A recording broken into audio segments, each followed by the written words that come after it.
What does persuasion mean to you? Now, when you hear persuasion, you might immediately think of big companies trying to manipulate you to try and buy their products. But in truth, persuasion and the power of persuasion can actually impact us in our daily lives.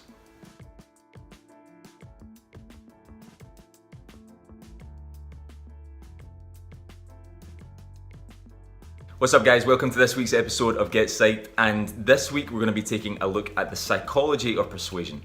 Now, what exactly is persuasion? Now, to give you a bit of an outline as to what persuasion actually is, I'm going to put up a quote here by Perlif in 2003, and this helps outline exactly what persuasion is all about. Persuasion is fundamentally when a person tries to change the thoughts and the behaviours by manipulating that other person's free will. So from this definition, and from this definition by Perlif in 2003, we can draw a couple of conclusions as to what exactly persuasion is all about. Now, the symbolic process means that we can use anything such as words or advertisement. We can also draw a conclusion that the people that are trying to manipulate the free will of others have a direct desire to try and change the thought and behaviour patterns of that person. Fundamentally, being manipulated and the psychology and power of manipulation comes down to this change in free will of the individual. The person trying to manipulate or trying to persuade the other person is trying to change the belief of free will that that person holds. It's almost no good just forcing a choice or forcing a different thinking pattern on an individual. What actually has a lasting effect is if that free will of that other person is manipulated and persuaded to a point where they start to think and act differently. Now, persuasion over the centuries has changed a huge amount. Originally written by the ancient Greeks, persuasion has gone through a process of change into modern life. Now, we in today's society are influenced in a massive way by persuasion and people that are trying to persuade us. We get persuaded by television, via online and social media platforms today more than ever. An example of this is that companies pay massive amounts of money to Instagram influencers, for example. People who have tens and hundreds and millions of followers are paid huge sums of money to push products and services because they have an influencing platform on their audience. Fundamentally, big companies know that these people have the ability to persuade their audience to buy certain products. What's more is that in today's society, persuasion is faster than ever as well. The increase in social media access and interconnectivity between multiple channels and different individuals means that the speed with which we are persuaded by companies and individuals is faster than it's ever been. And what's more to this as well is that the way that people are persuaded and the way that companies persuade other people is more subtle than ever before.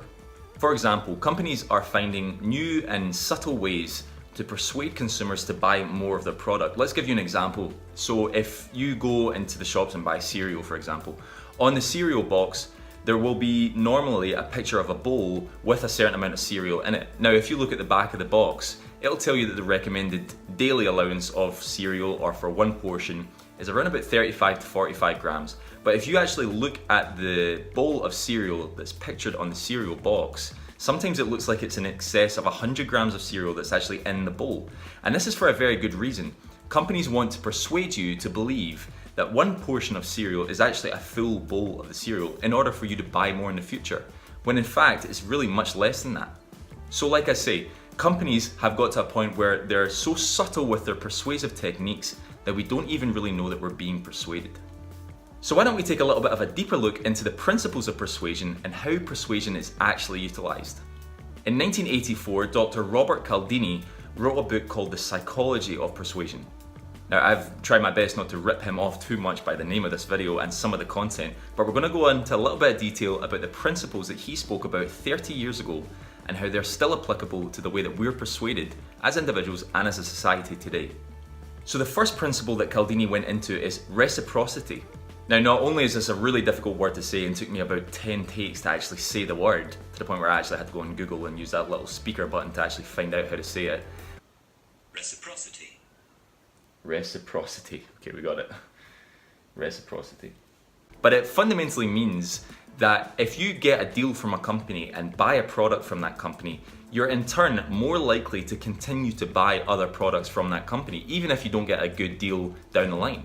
Companies use this technique all the time, and actually banks and credit cards are probably the biggest culprit for reciprocity to use in order to influence customers to their market. Now, if you're a member of a bank or a credit card company or anything like that, you'll probably know of all the great deals that new customers get to their services.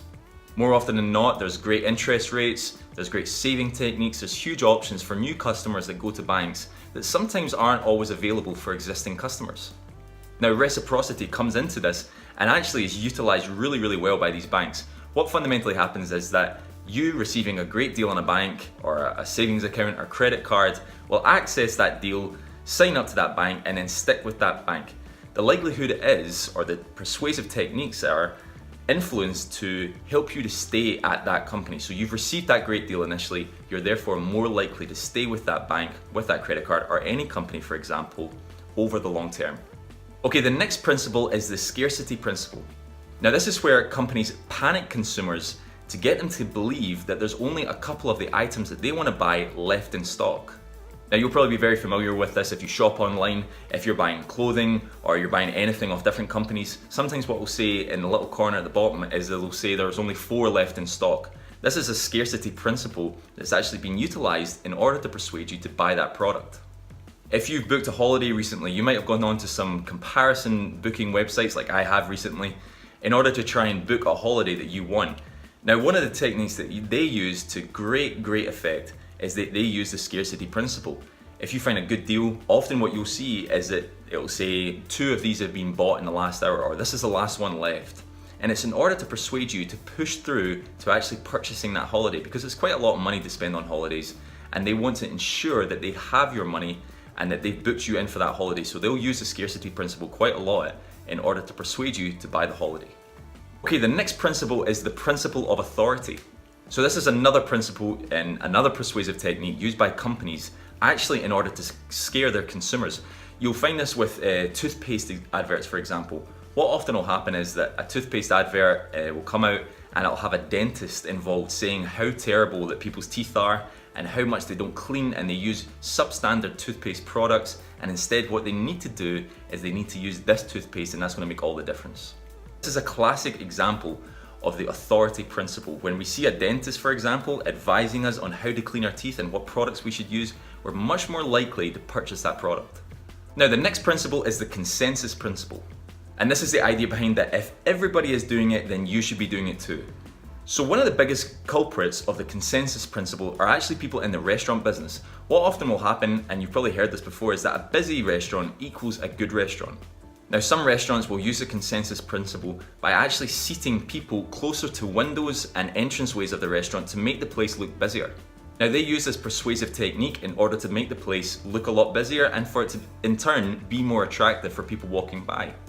As a result, people that are walking by see the place being pretty busy and think that must be a pretty good place to eat. That restaurant has used the consensus principle to persuade the general population. Now, in turn, that makes it quite hard for smaller businesses to grow. And if we look at GetPsyched, this YouTube channel, for example, we've just surpassed 500 subscribers, which is great. But in comparison to other psychology channels, it's pretty small. Now, GetPsyched might actually have better psychology content than some of those big channels. I'm going to pause there for a second to let you think about that. But in turn, it's kind of hard for us to actually grow because we have a smaller subscription base. Hopefully that will increase in the months and years ahead. But for now, it's quite hard for us to grow because of the small subscription rate that we have. Now, the next principle is the commitment principle. This is where companies persuade individuals to commit to something in public and in turn are much more likely to stick with that company and that product that they've committed to. For example, charities use this principle. What they'll do is maybe they'll knock on your door one day and they'll give you a little bit of information and get you to agree or sign a petition about the charity that they're involved in. So you've signed the petition, you agree that it's something that needs to be looked into, of course, why wouldn't you? And then a couple of weeks later, they might knock on your door again and start saying, well, we need donations, we need monthly donations or yearly donations. You're much more likely to sign up and commit to donations because you've initially committed to that organization by signing that petition. Charities use the commitment technique quite a lot in being able to persuade the general public. And the final principle is the principle of liking. Now, this fundamentally means that people are much more likely to buy products and services from people who are just like them. There are companies, massive companies, that have used this to great effect in persuading people. Avon, for example, or other companies just like them, use this technique to employ people who are just kind of general people, regular people who have contacts will eat with other people just like them who will then buy their services. So the principle of liking and actually connecting with the people that you are trying to sell things to has a real impact in being able to persuade people. Guys, thanks so much for watching this week's episode of GetPsyched. This week we've been looking at the psychology of persuasion, and we've been looking at some of the key principles of persuasion and how people in the general public can be persuaded. Guys, if you've been enjoying the videos, then make sure to hit the subscribe button, make sure to hit that little bell next to it. We've just reached 500 subscribers, which is great. I want to say thank you to everybody who's been watching the content, and make sure to tune in next week, and I'll catch you then.